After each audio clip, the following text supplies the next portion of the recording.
स्वागत है मित्रों आप सभी का। चैनल को सब्सक्राइब कर समस्त कक्षाओं का लाभ लीजिए।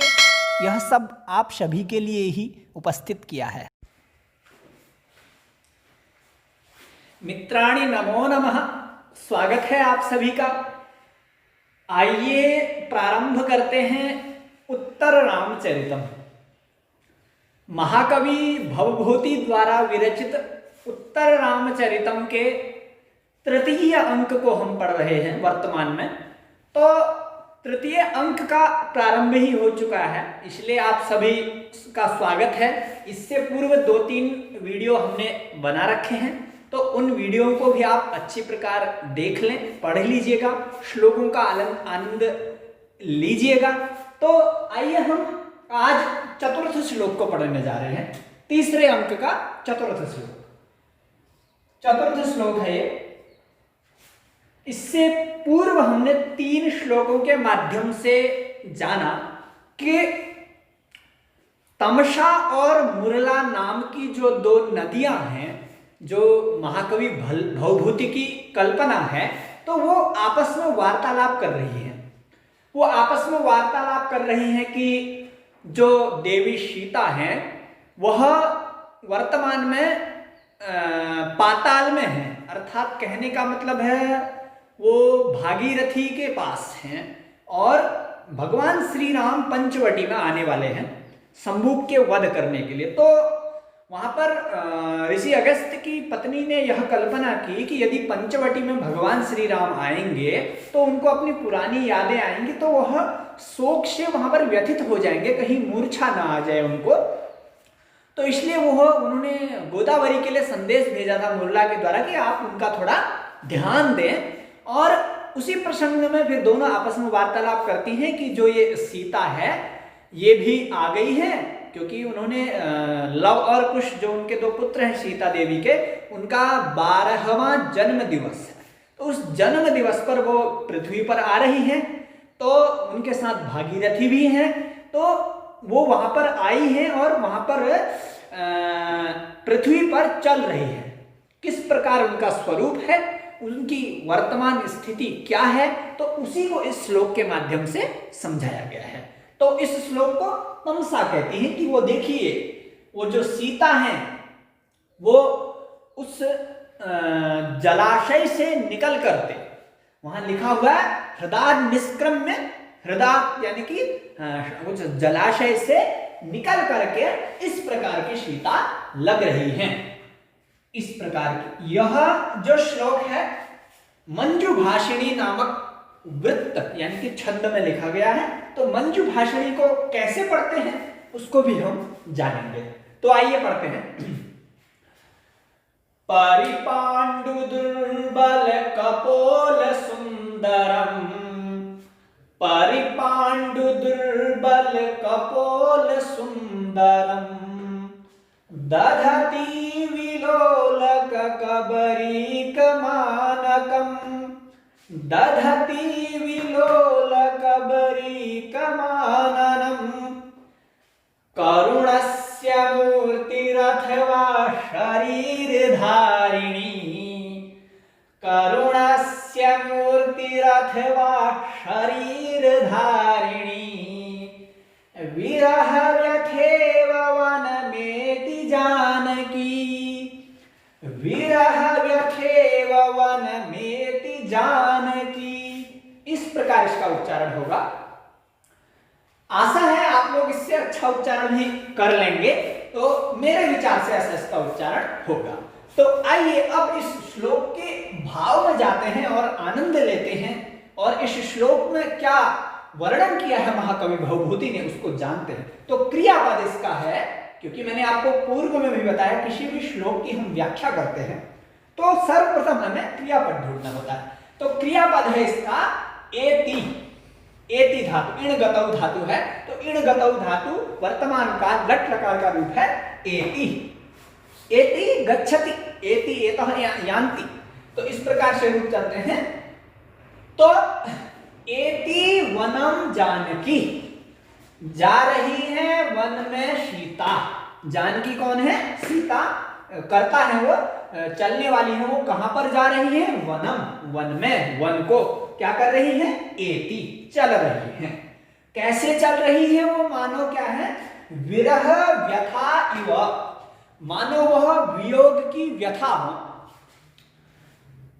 कवि उत्प्रेक्षा कर रहे हैं कि वह सीता उस प्रकार से चल रहे हैं, उस प्रकार से प्रदर्शित हो रही है, मानो वो क्या है? विरह व्यथा ही है, जो वियोग की व्यथा होती है। जिस प्रकार हमारे शरीर में एक विरह की व्यथा चलती है, जब हम किसी अपनी प्रेमी से दूर हो जाते हैं तो हमारी प्रवृत्ति में एक विरह की व्यथा रूपक प्रवृत्ति आ जाती है, तो वह हमारे शरीर में विचरण करती है। तो यहाँ पर उत्प्रेक्षा यह की गई है कि मानो वह जानकी ही विरह की व्यथा हो, मानो वो जानकी नहीं, वो कौन है? विरह की व्यथा हो। तो विरह व्यथा इव विरह व्यथेव जानकी वनम एति, तो वह जो सीता है वो विरह व्यथा के समान, यानी कि विरह व्यथा ही जानकी हो, तो उस प्रकार की वह जानकी वहां वन में विचरण कर रही है। तो विरह व्यथा के ही ये समस्त विशेषण हैं। तो वो कैसी है? वो विरह की व्यथा कैसी है? वो सर्वप्रथम कहा परिपांडु दुर्बल कपोल सुंदरम विलोल कबरीक माननम दधति, वो धारण कर रही है। क्या धारण कर रही है वो?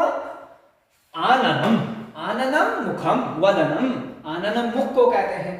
तो वो आननम मुख कैसा है? वो विलोल कबरीक, कबरीक कहते हैं बालों को, तो वो बाल कैसे हैं? चंचल हैं, बिखरे हुए हैं, क्योंकि जब से देवी सीता को वन में छोड़ा गया था तो उन्होंने अपने शरीर का बिल्कुल भी ध्यान नहीं दिया, उनने बालों को भी नहीं बनाया, वस्त्रों का भी उतना अत्यधिक ध्यान नहीं दिया, क्योंकि उन्हें पता था हम अपने, यानी कि हम अपने स्वामी से हम दूर हैं, तो हमें इस प्रकार से कोई भी आभूषणों को अच्छी प्रकार से शरीर में धारण नहीं करना, यही पतिव्रता स्त्री का परम धर्म होता है। तो उनने मुख कैसा धारण कर रखा है? उनने कीदृशम आननम दधति विलोल कबरी, चंचल बालों से, खुले हुए बालों से युक्त मुख को धारण करने वाली। और कैसी है वो? जिनके कपोल कैसे हैं? सुंदर है। कपोल कहते हैं ये मुख को, मुख गालों को, तो वो कैसे हैं? सुंदर हैं। और कैसे हैं? दुर्बल हैं। और कैसे हैं? परिपांडु हैं। परिपांडु अत्यधिक पीत वर्ण के, क्योंकि वो कमजोर हो चुकी हैं, दुखी के कारण, शोक के कारण, विरह वेदना के कारण वो परिपांडु दुर्बल कपोल सुंदरम विलोल कबरीक माननकम दधति, अत्यधिक पीले वर्ण के कमजोर कपोलों से युक्त सुंदर मुख को धारण करने वाली वह विरह व्यथा के समान जानकी वन में विचरण कर रही हैं।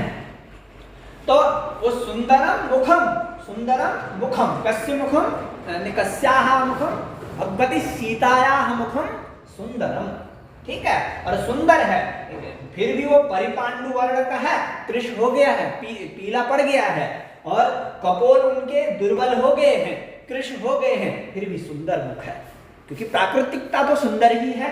तो सुंदरम आननम विलोल कबरी युक्तम, यानी कि बिखरे हुए बालों से युक्त मुख को धारण करने वाली। और क्या है वो? करुणस्य मूर्ति अथवा शरीर धारिणी, मानो वो क्या हो?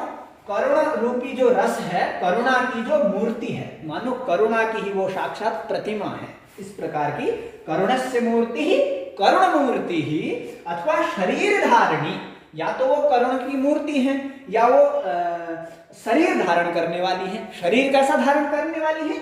विरह व्यथा के समान। तो करुणस्य मूर्ति अथवा शरीर धारिणी विरह व्यथा इव जानकी वनम एति, वह विरह व्यथा के से युक्त शरीर को धारण करने वाली है। कीदृशम शरीरम धारिणी सा विरह व्यथा इव शरीर धारिणी वनम एति, इस प्रकार के सीता वन में विचरण कर रही हैं। दोबारा देखेंगे, प्रारंभ से देखेंगे, जो पीले कमजोर मुख से सुंदर हैं और बिखरे हुए बालों से युक्त सुंदर मुख को धारण करने वाली है, ठीक है। और करुणा की जो साक्षात मूर्ति है और विरह व्यथा से युक्त शरीर को धारण करने वाली शरीर धारिणी सीता वनम इति। इस प्रकार की शरीर को धारण करने वाली सीता वन में विचरण कर रही हैं, ऐसा यह तमसा का कथन है। कभी परीक्षा में पूछा भी जाता है कि इन चारों श्लोकों, चारों पादों में से कोई भी पंक्ति पूछी जा सकती है कि यह श्लोक, यह पद्य, यह पंक्ति किसने कही है, तो कही है यह तमसा ने। उत्तर रामचरितम के तृतीय अंक से लिया गया है और तृतीय अंक का नाम छाया है, तो उस छाया नामक अंक से ही इस श्लोक को लिया गया है। तो इस प्रकार का सीता का वर्णन इस श्लोक के माध्यम से हमने जाना। एक बार पुनः उच्चारण करेंगे। परिपांडु दुर्बल कपोल सुंदरम दधति विलोलक कवि कबरीक माननम करुणस्य मूर्तिरथवा शरीर धारिणी विरह यथेव वनमेति जानकी। इस प्रकार से तो आशा है आप उत्तर रामचरितम करुण रस प्रधान से युक्त इस नाटक को पढ़ते हुए करुणमय हो जाएं और समस्त श्लोकों को आनंद लें। तो आज के लिए बस इतना ही। अग्रिम श्लोक लेकर के आप सभी के सामने उपस्थित होऊंगा। आप सभी का बहुत बहुत धन्यवाद। जय तो संस्कृत।